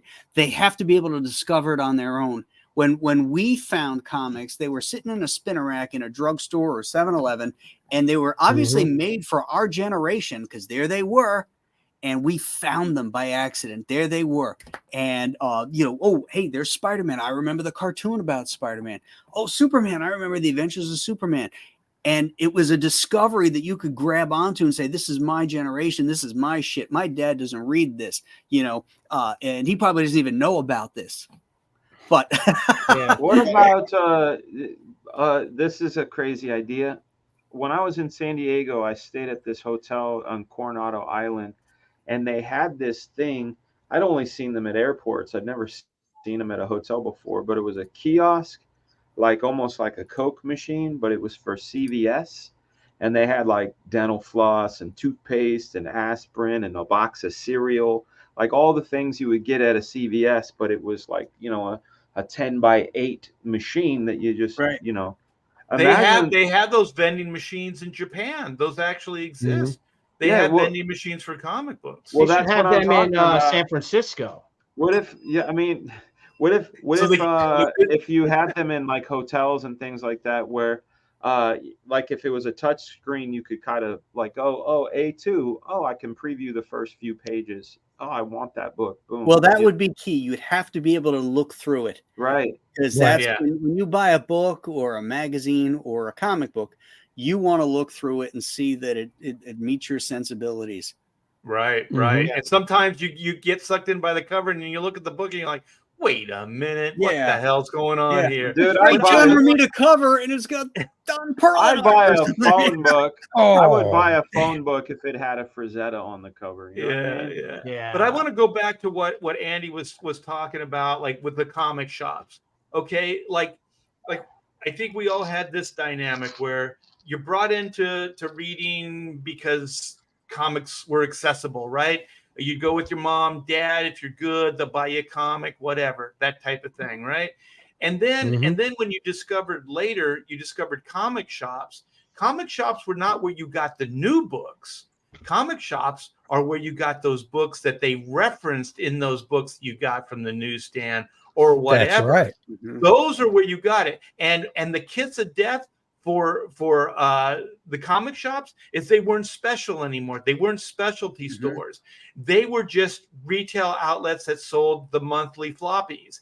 And they're talking about now, like that's why they're doomed, is because they specialized in the floppies. Well, you can have that as an aside, but I don't think that's where your bread and butter should really be met. I think it's in the back issues. And we used to be able to tell if a book was popular by the back issues. If the back issue started heating up, then all of a sudden, Spider-Man's good because kids are buying. And then that's also where the retailers contribute to the industry, because then they report and say, hey, guess what? Back issues of Moon Knight are selling really well. What are you doing in Moonlight on the monthlies? Oh, well, we got this new artist, whatever. It's like, well, you're heating it up because people want more Moon Knight. You know what I mean? That's how you can kind of do market research. And that's also why comic shops were unique, special, and cool, is because they had everything, man. Yeah. You know, here's the thing that Marvel and DC used to do too. They had an editorial edict where you had to, when you were writing these books, to think of that book as it's somebody's first comic. It is somebody's first comic. So you have to write it in such a way that you fill in a reader a little bit about what happened. Is you know, if it's like a 2-parter, 3-parter. Of what happened before. I remember the first Spider-Man comic I ever bought was 134, first appearance of the Tarantula. And they were setting up the return of the Green Goblin with Harry Osborn in 136. But I didn't know who the Green Goblin was. But they referenced his death in 121 or 122. And the death of Gwen Stacy and all that. And I'm like, wow, 121, 122, I got to find those. You know, and it was almost impossible. It was like this holy grail when I finally found the damn comics, you know, because, you know, that's a lot of issues in between. And there was no place to go back then. There were no comic shops. But it got me interested in it and thinking about, well, this all has continuity. They're talking about what happened here. And now I want to read that. And it filled me in, so that when I read that comic about the Tarantula, which also had the second appearance of the Punisher in it, I got brought up to date on who he was too. That's good storytelling. There's one thing that Marvel, right? We bag a lot, but there's one thing that Marvel did, and I think it was the late 90s, early 2000s, is they had a fold-out cover. So there was the cover, and then you folded it out, and it would give you kind of a backstory on what happened. Like on previous issue. And then they would also give you a little paragraph of each one of the characters, kind of like how Claremont used to write the X-Men, right? There'd be a splash page, then there would be like, you know, Cyclops, and then it would go, you know, so you kind of knew who these characters were. It was like a quick, kind of what you were saying, Graham, where you don't want to just throw somebody the deep end. You want to let them know kind of what's going on. And so Marvel was doing that, and I thought it was really cool because it was also very unique, where it had that fold-out flap, you know, and stuff like that. And I think there was even an ad on one part of it or something. No, it was the full thing, but then it went to the full thing being just an ad, and then they just scrapped it. Okay, that's so yeah. They realized, wow, that's good ad space. But that's a good thing to do, is do a recap if you don't want to incorporate it into flashbacks and into the story. Right. Just do a recap is just as good. Well, you know, it's interesting because as I am working on finalizing, you know, the lettering and stuff for my book right now, it's like I have a character, and I'm like, it just instinctively, because of the experiences as a kid reading Marvel books and DC books about that type of thing, you go, wait a minute, does anybody know who this guy is? So I actually have a couple panels where I did a little asterisk and said, check out the Garbage Man trade paperback. You know what I mean? Because excellent. Oh yeah. I love that stuff. In Shishikora, I did that, and I have the opening 4 pages previously in Sheet. Yeah, exactly. I give the backstory, which leads you up to the, you know, 4 pages? 4? Yep, 4 That's pages. Really you up to bang right into the story. That's you know, in Kordrath, when he kills Wraith of God, I have a thing that says, check out Wraith of God. Oh, and you can see his adventures before Kordrath cut his head off. Excellent. So I got a $5 super chat. I have their Neon Knight Rider. Thank you so much. None of the 15 shops in the Oklahoma area, I don't know what that would be. Yeah, Oklahoma City have never recommended me anything based on what I was buying at the counter. Your names are on the covers along with the titles. So yeah, a lot of retailers don't want to push books. They're not looking to make a book hot. They are looking to sell that book once it is hot. Yeah. I mean, when I was trying to push She big in the early days before she came out, I went to so many retailers at cons. I went to the local stores, and I had the color pages because she was originally hand colored the first issue, and brought a previews with me and said, here it is. It's on page 57. Here's my new comic. Are you interested in getting it? And they weren't so nice. A lot of them like, yeah, I don't think so. They totally blew me off. Yeah. But speaking of that, I have to. I'd like to share another video. Thank you, Aaron, for this one as well. You have another super chat here, bud. I have another super chat. All right, yeah, I'll you get got a $9 super chat. Oh, a $9 super chat. Well, let's play this video real quick that Aaron Lopresti sent me. Again, Aaron, you're an interesting kook, but here's another video by we love Aaron. these. Oh my God! Oh shit! So you're up in an airplane. Looks like a Piper. No. Please tell me the cat doesn't And fall. this kitty was stowaway in the wing.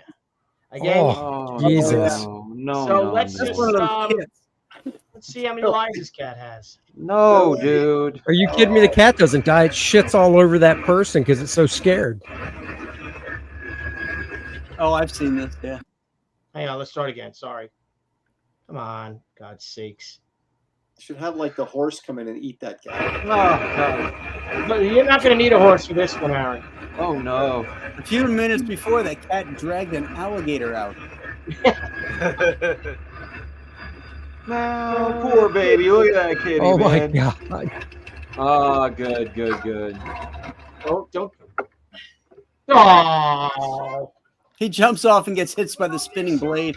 No, they're trying to save the cat. The cat's like, get away. There you go. Oh my Cat God! away, That is Aaron. so bad. I'm Well, so I had glad I the just cat's did that okay. one to make up for the horse eating the chicken. I thought this is kind of a feel-good story here. It With was the a cat chicken nugget, Aaron. It wasn't a chicken. It was a chicken nugget. $9 Hellraiser. $9.99. That's $10 in my book, buddy. I discovered a comic at 9. My first issue was Amazing Spider-Man number 129. And hang on. Here's the Punisher. Wait, hang on. Web. No, hang on. What? I don't fucking know. What is that other one? What is that? WBN? I'm trying. Amazing Spider-Man and WBN. World's Bet. Nope. Would Bernie not 13? Well, I'm trying to think of titles from around that same time period. Oh, Werewolf by Night. All right. Good job, man. Everyone. Way to go, Andy. No, I read it in the chat. I can't take credit.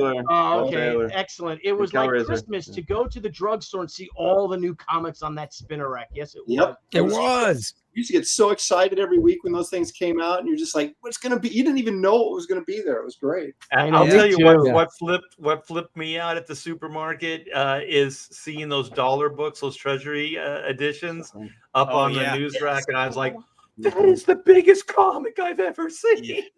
And they had better colors on the covers. You know, this like that Spider-Man, the first one that they ever did was the Spider-Man one with that fantastic Ramita shot of him just like crouching down with his, oh my God. Is that the one with the logo, just the Spider-Man logo on the back cover?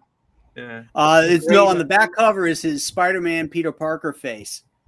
Oh, okay. Yeah, you know, the split screen thing. Yeah, so great. Wow. Is that great? You know what, you guys? Comics are cool. We're gonna make cool comics again and give you this experience because, man, I'll tell you, I don't know what I would have done without comics in my youth because they rocked my world. Well, they fulfill something. You'd be in jail right now, Art Thibert. That's you would have went with your buddies and started murdering kids. Here's my other theory, though. This is my other theory, and I don't and it's in our favor. Kids. But let's just take 1991, Jim Lee's Wolverine. It was the top of the heap, right? I mean, I could say it. Jim Lee's Wolverine in 1991 was probably the most exciting version of Wolverine. In fact, they put a Jim Lee drawing on the cover of the video game, which was a fun little video game. But the best, absolute top of the pile version of Wolverine that you were going to get no matter what was Jim Lee's Wolverine. And you found it between the staples and paper of a comic book. But as time progressed, the video game graphics got really damn good. and you have Hugh Jackman out there looking really damn cool and competing with a Jim Lee drawing, and at times looking even way cooler than a Jim Lee or Barry Windsor Smith drawing, and he's moving. And when you're playing the video game, you're being that Wolverine, right? You're being him. So there's a little bit of competition as far as like the totem pole where the rendition falls. Yeah, but there's always been that. I've heard this argument since I started. Okay, so comics, there's radio, comics, there's TV, comics, there are movies. Like all these things have always existed. I just think like if you could project that comics are cool and you could get people involved marketing wise and all that other stuff, I think people would start. But that's not what you just said is absolutely true, but it's not as magic wandable. If you can make comics cool, absolutely. But why can't you? That's where I don't think it has anything to do with making them cool. In the early 90s, librarians were saying reading is dead. Kids don't want to read books. And they were right. Book sales were down. Library books being taken out were down. And then comes along Harry Potter. And kids are lining up at midnight by the hundreds to get that next book. You know, it hit the zeitgeist. It hit the kids at the right age, and it turned millions into voracious readers. And we got Stephanie Myers out of that. Oh, stop it! I thought she was a 50 Shades of Grey fan fictioner. No. I completely agree. I think. But also the industry has to be able to recognize that and be able to market that and follow through. That's another thing that the comics industry just does not do. Like they did the New 52 started off with grandiose plans, right? They were going to do, like downloadable comics. They had commercials. They had all this stuff. But they also, the campaign was for like 6-8 months. Like you have to run these campaigns for years. Like if you're gonna really impress people and you're going to kind of become a household, word, comic books, you're gonna have to do this for a long, long time because this industry has been just kind of resting on its laurels. I don't think most kids today even know what a comic book is.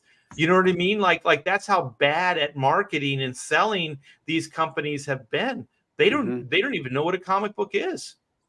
Well, you're right about that. I mean, there has to be longevity is so important. The only reason that we're so comfortable with Spider-Man and Superman and Batman is because they've been around for 100 years, and we've seen them on lunch boxes and stickers and TV. We've seen them everywhere.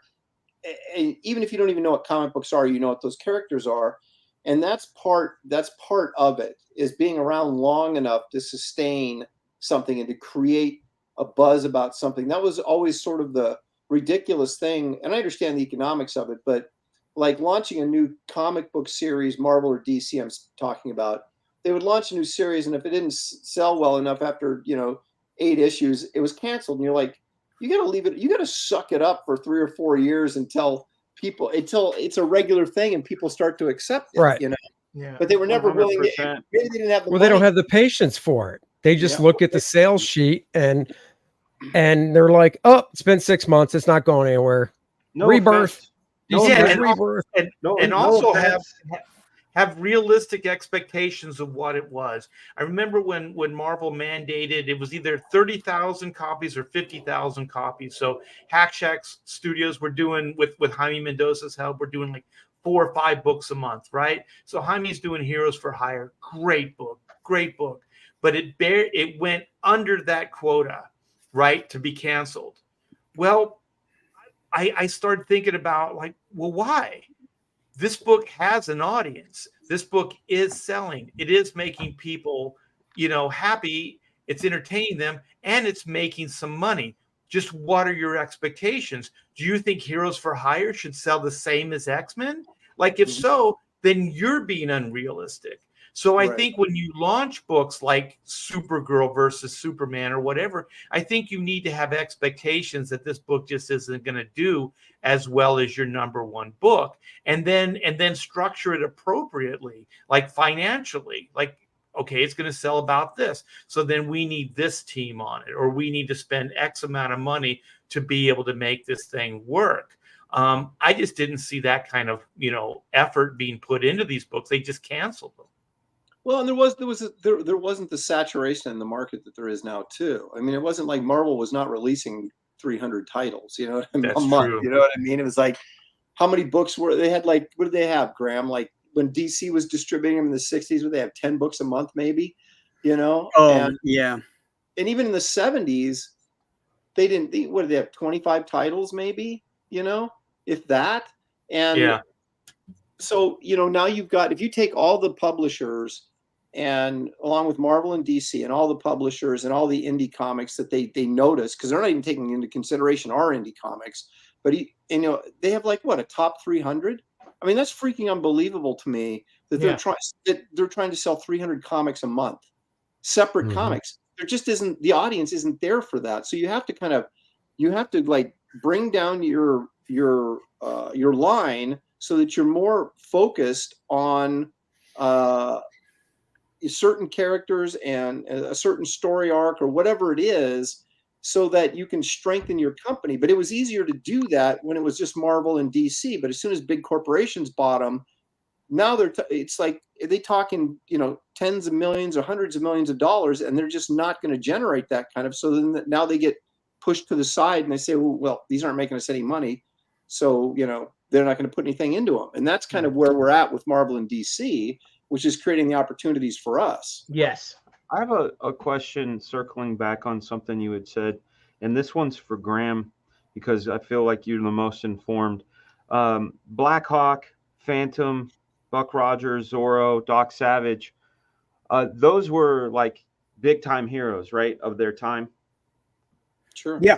Right. And what would you say like the duration of their glory days were like? And I know you drew the Phantom, so but my question is kind of loaded in that these were the heroes. Like my dad was a huge Black Hawk fan. You know what I mean? So when these characters are around, and I know they're kind of scattered amongst decades, but what was their lifespan? Like, well, I mean, like Flash Gordon went from 1933, something like that, 35, all the way up until the 90s. Right. The Phantom started in 1931, I think. Yeah. Or 32, somewhere around there, and it's still going. It's still in papers. It's still going, but the reason I was thinking about this is when Aaron was talking about like Spider-Man, Batman, these heroes that are our heroes, it made me think about all these other heroes, the Robin Hoods, these other characters that by the time I was collecting Zorro, comics, Tarzan. all of those, as much as I knew about them, they struck me as old timey. You know what I'm saying? Like, and I'm not trying to disparage them in any way. I'm just trying to give some insight into that. I look upon those heroes and I look at them differently now because they're crafted so well.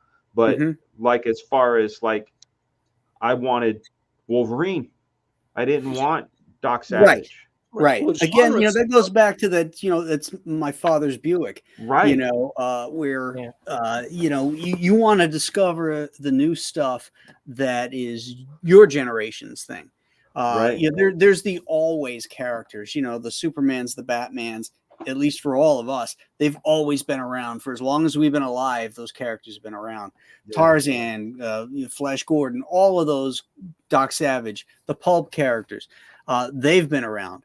And but the intensity in which they're not on t-shirts as much as yes, they're not the hottest. Every day, almost every day I see somebody out in public or on a Zoom call or whatever with a Batman logo shirt on. Right. Now I'll say this, the Phantom is not that popular here in the United States, but in Australia and in Norway and Denmark He's huge. He's the X-Men down there. Aha. You know, you'll see him on shirts and ties and all kinds of merchandising for the Phantom. And then the thing is, if you got Jim Lee to draw the Phantom, or you get some other, you know, really exciting A-list guy, you know, to do a line of books, and then you hype the shit out of it. You know, I'm not saying that it will necessarily take on the #1 book out there, but definitely it will regenerate some attention. Sam Keith, dude, think of all the jungle and the. Oh, hang on a second. They put Thibert and Wade on Khazar, and it didn't do crap. I mean, it did for a couple issues, and then it died off because it just the character wouldn't resonate. But here's the thing, Dan. To answer your question, I think if you're going back to the starting of pulp magazines and all that kind of stuff, genres have come and gone based on what's going on in society, right? So World War I was really the advent of the superhero, or World War II was the advent of the superhero because we needed them, right? But then after the war was over and they won, superheroes fell out of favor. So what came? They brought in horror, science fiction, and then TV. Seduction of the Innocent happened, right? And then, but then superheroes had a resurgence again in the '60s with you're right. DC characters, Superman, Batman, Wonder Woman, they hung around because they had movie serials, they had TV, they were being merchandised. They merchandised the crap out of those things. And they made them goofy as shit. 40s, right? So they were still around, but it wasn't and then you had 10 years of the Silver Age of Marvel where everything was great, and then comics died again. So they bring in barbarians and more monster comics and things trying to get people's interest. So I think it's all cyclical, and some of these characters, they drop out and you know, they come back or they stay dead. You know, it's hard to determine. This is why you are unbreakable. This is why we are unbreakable, because we know these things. That's right. We know this, man. Yeah. I mean, look at Conan. I mean, Conan wasn't anything in the 50s or in the 60s. There was a few paperbacks, but then you get into the 1970s and you get the Frazetta covers from the late 60s. And then, you know, you got the licensing of Marvel, and all of a sudden Conan's the #1 comic in the country. And you know, those Conan books are flying off the shelves. And now Conan is part of, like Tarzan, is part of the people's lingo. Yeah. But Conan's I also heard people up like Choreograph, where Tarzan was more of a nice guy, you know, or you don't picture Tarzan comics of him just like slaughtering people. Oh, no. Tarzan would bite people's necks out with his teeth. Who would? Not in the comics. Tarzan. Oh, well, yeah. But in the Edgar Rice Burroughs books, he takes in the books. Yeah, but most people aren't aware of that, right? Conan's got this sort of visual history along with it of him just being this enforcer and this badass dude, where Tarzan, I think, kind of got got homogenized by the movie. Homogenized, thank you. Well, yeah, I think some of the heroes were like heroes of the time too, so they just didn't really transcend beyond that time, right? And so you know, that's always the next generation's responsibility to try to make somehow that resonate and connect with the new audience.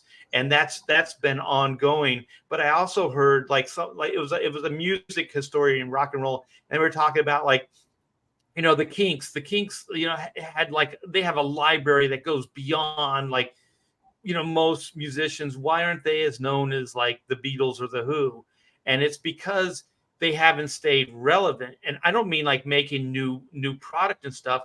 Is that if you look at the Beatles, they repackage their music every couple years. Like there's a new this, there's a new that. And then it's always like promoted like crazy. And then all of a sudden, why generationally are the Beatles still like heralded as like this great band?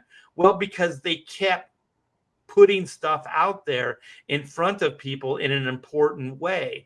And some bands just didn't do that. So I think there's like characters like that there just isn't the caretakers or the people that love that stuff or understand that if it isn't always in front of somebody, then it just dies. It just goes away, like Flash Gordon or whatever. Young audiences today are lazy about history. You know, you take a character, let's say like Zorro. When Zorro came out, he was already dated, you know, because the story took place in the 1800s, and you know he came out in the 1900s. So you know, it was already timeless. Yeah, but you know, he's got a rapier, he's sword fighting, all this kind of stuff, which people in the 1940s couldn't really relate to. But my God, they love Zorro because you know there was stories of action and adventure, and okay, so it was in the past. It's like the Lone Ranger too. Lone Ranger, another huge cultural icon, which was you know went on for decades and decades that nobody talks about anymore. But you know. People during that era had no relationship to the Old West either, but they still could enjoy that as a form of entertainment. You try to push anything that's not modern, that doesn't involve technology or anything today, and they want nothing to do with it. It's this really frustrating bit of laziness about history and what good stories can be. Yeah, thank God that black and white has a ton of technology in it. Yeah, you're set. Very nice. Well, we have about 7 minutes to go, fellas. I think we covered a lot of ground here. It's a great conversation. And we went off the rails again. Yeah, we did, but so what? That's what we do. That's what we do. That's right. That's right. That's what we do. Billy, you should search for there's a video where it's a snake versus a cat, and it's, you mean a big cat? No, like a kitty cat, like a house cat, and it just makes you realize how badass cats are, because like the cat, they show the snake try to strike, and the cat just kind of goes whap, and they do it in. Oh, is this against a cobra? Yeah, and then the cat does it. They do the thing in slow motion, and it's like the cat's the Flash, and the snake is a normal human. Like it's like, I'm striking you, and the cat's like, what the fuck you think you're doing? Slap. Like dude, that's a good video. I've actually seen that. It's so cool, man. Is that almost like those videos? You see the videos of those kids in the city, and they ride their bikes, and they ride right towards cars, and they turn at the last minute? No, that's fucked up. I don't like that. Yeah. That's some bullshit, dude. It drives you. It's so infuriating because these kids ride their bikes on wheelies all through New York, San Francisco, Oakland, Portland, and then they ride their bicycles on wheelies right towards the car. The last minute they turn, and it's nuts. But it's called a death wish. That's like playing chicken, right? Yeah, yes, exactly. They play chicken, and I'll show you. I got a horse eating a chick. It's just.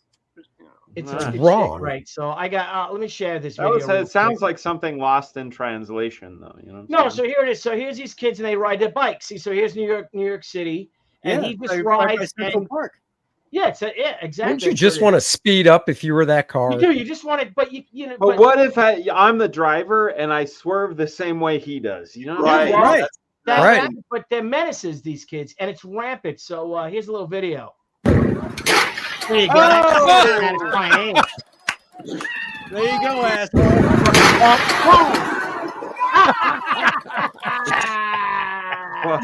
Did you guys see the video of that in New York? Oh my Lord! In New York, it looked like a woman, but apparently it wasn't, waving a gun, and the cop bumps her with his cruiser. Yeah. Hits them with it. That was a dude. Yes. Okay, yeah, because I saw that, like, clips them. Yeah. Because they're in the middle of the street waving a gun around, putting it to their head and stuff. Oh yeah. And the cop in the SUV, not full on, but with the fender, just bumps them and just knocks them right down. And then cops on their feet run in and handcuff them and everything. That was a dude, huh? Yeah.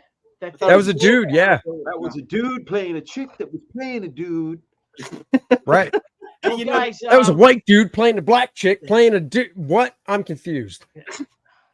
So guys, I just want to thank you all for joining us. We're gonna cut it short because Niall's gonna be going on at 9. He forgot that we had the Bros. What's up with that? Didn't even make forget that, Niall. We love you, man. What's up with that? The Bros are one of the most popular shows on the internet right now. You guys know. I know.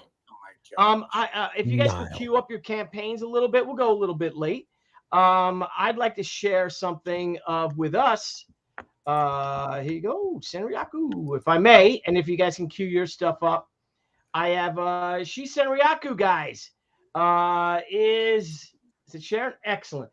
it's bad boy is done at the printers. Oh. I want to thank you all for supporting us. 240 pages of good old goodness and rock and roll so these are the interior pages by Mindy Lopkin, who put all this together.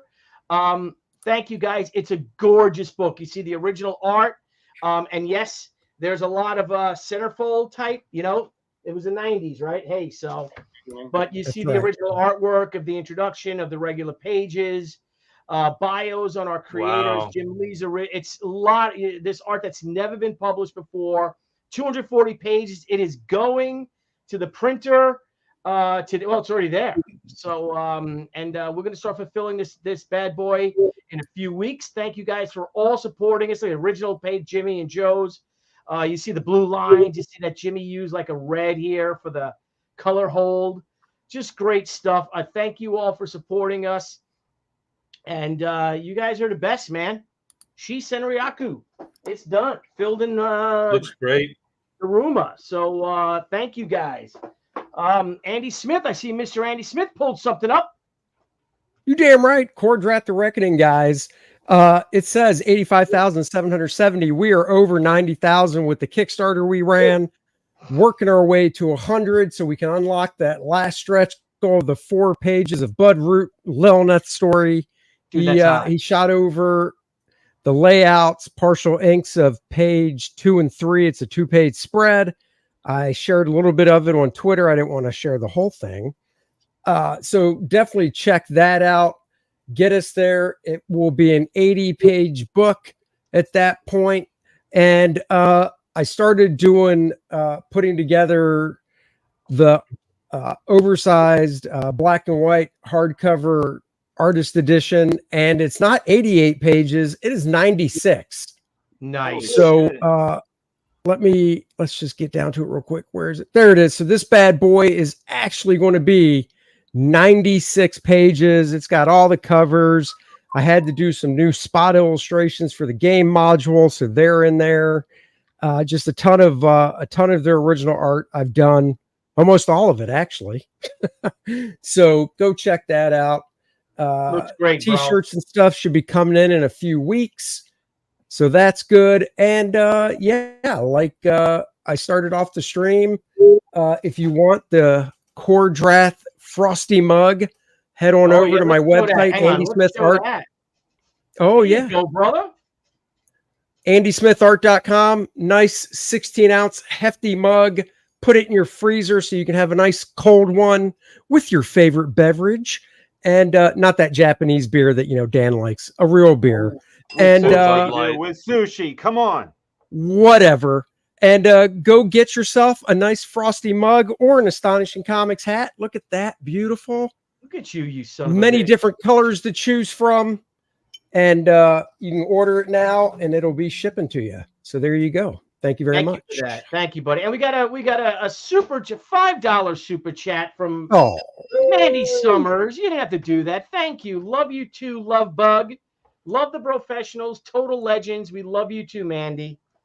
And guys, I got to say, this is the first time a woman's ever tipped me. I'm usually on the other end of that. So. Give him your tip. Boom. This is just showing some gatherings that I've been getting, and this is more of a request for anybody that's in the chat that either has or knows somebody that has old school Black Flag originals, because we are doing something special. These are some of the ones that have been sent in by people that own these originals, which is really great. That's cool. These are all originals from the first issue, the cover number 4. The cover number 3. That shouldn't have been in there. Neither should that. What? Some more. Wait a minute. What? Some more. These are some of the sewer pages. So if you have anybody that you know that has old school originals, because they're very hard to find, and send me a scan, I would appreciate it. Thank you very much. Nice. Excellent. Lopez. Oh, where'd Graham go? Oh, there's Graham. Oh, I removed somebody. They kicked him out. I wanted to add Lopez's thing, and I removed Graham.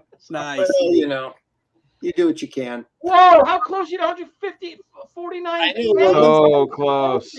$72 away from 150. We hit get to 150. You guys get this little thing here, which is it's going to be a bookmark. It's original art prepared specifically. Hold it. Make him big screen. Yeah, Billy. I want to see this. All right, hang on. I'm doing it.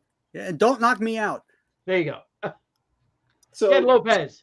I did this specifically for the bookmark, but we got to get to 150 Beautiful. and everybody gets it for free. So we're $1,072 away. I am coloring right now. So everybody gets that original art for free? No, a bookmark. You get the bookmark for free. Damn it. I tried. I'm going to tear it up in little pieces. I tried, man. That's right. Every backer gets a sliver.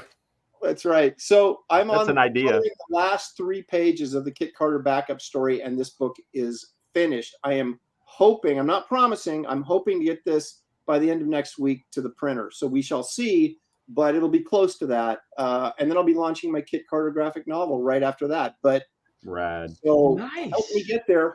And Billy, bring up the campaign page again real quick. I sure will, brother. Give me a second. Let me just take you end solo. There you go. Yeah, so look at the free stuff you get. You get a Kit Carter trading card. You get a Dan Lawless Wraith of God trading card. Flawless. You get a Garbage Man trading card, and you get the Esther Queen of Hearts playing card. It's not a trading card; it's actual playing card, and it goes with the Ace of Spades that we had in the last campaign. So that's just free stuff you get. Adam Miller's art contest winning piece. That's a pinup in the book that you get beautiful. As extra for free. You got 4 cover choices. Mr. Simon Bisley contributed. Mr. Aaron Lopresti contributed a nice wraparound. He also contributed the Tales of Suspense tribute cover. And Aaron also contributed the tribute cover to Tomb of Dracula #1. So, are you talking in third person? I am. Yes. Look at some of these when people do that. These are colored pages by Fraga does not like that. These are color pages by Gabe LTA. These are the only 3 pages you'll ever see from Gabe. But that's it. He did 3 and left. So, but the rest of the book is colored. Lawless colored the Garbage Man story. So you get more Dan Lawless excitement in here. Kelsey Shannon, there he is. He's actually appearing in the comic, and he colored it. So he glamorized himself a little bit, didn't he? Yeah, he did. You got a giant-sized elephant dude in there. You guys don't want to miss that. Guy's hung. Look at that. That's crazy. What happened to one of his tusks, Aaron? Well, he's a battler, so it's broke off. You know, he's the he broke him off some. A lot of That's fights. what poachers do when they're sleeping. That's what he's Conan the Elephant Man. And then, of course, the Kit Carter. You get 14 pages of Kit Carter too. This is just an amazing book. Over 100 pages when it's all done, and yours for $25. So look at that! Like 100 pages for $25. I don't believe it. I don't believe it. It's absolutely insane. What's up, Anna? Yeah, Anna wants to know where's the rest of the Jack team. Hello, Anna. Hello, dear. They're on vacation. They're on vacation. They left you. Yeah. So sad. I think she's referring to Aaron's. Oh, Kelsey. That's Kelsey. In the book, you're going to add them? What? Are you going to add Anna to your book? That's the way to do it right there. What? I don't know what you're talking about. Wait, say what? All right. I don't know what Anna's talking about. All right, Graham Nolen, talk to me, bro. Thank you, sir. Thank you. We got the Ghost of Matacumba Key. We are closing in on 180,000.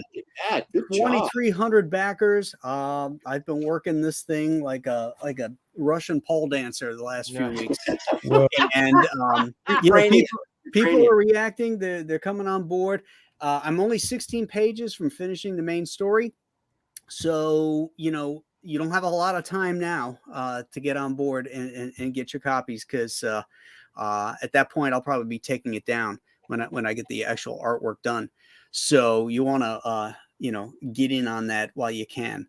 There's lots of goodies in here. You get a bookmark, vinyl sticker, upgraded paper, upgraded spot UV on the cover. There's also a mini print of Return to Monster Island, and when we hit 200,000, which we'll hit 200,000, then they'll all be signed by me. Lots of choice of colors. You got the covers. You got the main cover. my EC version. This one is really cool. This is a glow in the dark cover. That's the one I got. Yeah, so this is going to be really neat when we get that thing done. Kelly Jones is going to be an embossed cover. Nice. And this one I really like. This is the black and white book. So everything is black and white. So it's all the original line work without color on it. So you can see just the gray tones and the line work. So if you're trying to study the inking and all that kind of stuff, this is the book for you. These are off. They're no longer available. And yeah, here's Art getting scared by a ghost. Getting killed. No, he doesn't get killed. He just gets him. Yeah. Or taking it up the rear. Well Kelsey done, again. Come on. Oh my gosh. So we got some fun stuff. We got romance, adventure, horror, crime. Oh, look at that. Yeah, this is really here. There he is, Dan Flawless. Love that. That's right. That's nice. Yeah. And I love that. That's one of my favorites. Not that. Chicken, the very Jean Giraud. Oh yeah. Yeah, that's great. Yeah, Beautiful. from Alien Alamo. I love that. Great book. coloring too on that. Yeah, that's Greg Wright. You know who colors most of my stuff. He's so. No and the slouch, original artwork. The original artwork is still available. Oh, I turned 50 in June, man. I turned 50 in June. You know what I'm saying? So there you have it, guys. Ghosts of Matacumba Key. It ties all the Nolanverse books together, including Joe Frankenstein and Monster Island. So this is the one you want to pick up. Excellent. And with me, if I may, again, one last time, the Senriaco Omnibus. Art. Art's not sharing anything. I'm sharing now. Oh, now you're sharing. Oh, now. Yeah, Billy. Well, my computer. I'm sharing so hard right now. And then he pimps some more after we're done pimping. Well, I just want to know this book is done. This book is done. Everybody knows it's done now. Thank you, guys. We crossed $200,000 thanks to Kickstarter and Indiegogo. Thank you all. All right, now you fucking Art to bear. Jeez. I'm sorry. Well, the reason, hey, Billy, the reason I wasn't sharing is because I was having some computer problems. So there. Oh, okay. But yeah, we're still getting backers. We got a few today, so thank you guys so very, very much. I hope you're all checking out the black and white updates, because I've been sharing quite a bit of artwork here. So here's some line art from Man vs. Machine. Yeah. And here's another page. So I want to do a black and white version too, kind of like what you're talking about, Graham. That's you have to do. You got to. Once you're done, you have to make a black and white version. In black and white, yes. You're thinking made for that, Art. You really got Art. Black and white. Well, the title right there. But it also looks pretty good in color. So yeah, it does. It does. It looks great in color. Yeah. So you have to do that once the book goes to press. That's when you can do it. Yeah. So it's coming together, you guys. So I'm 3 pages away from completing the main story, which is 64 pages. Then I have the backup story, the epilogue, which is 4 pages.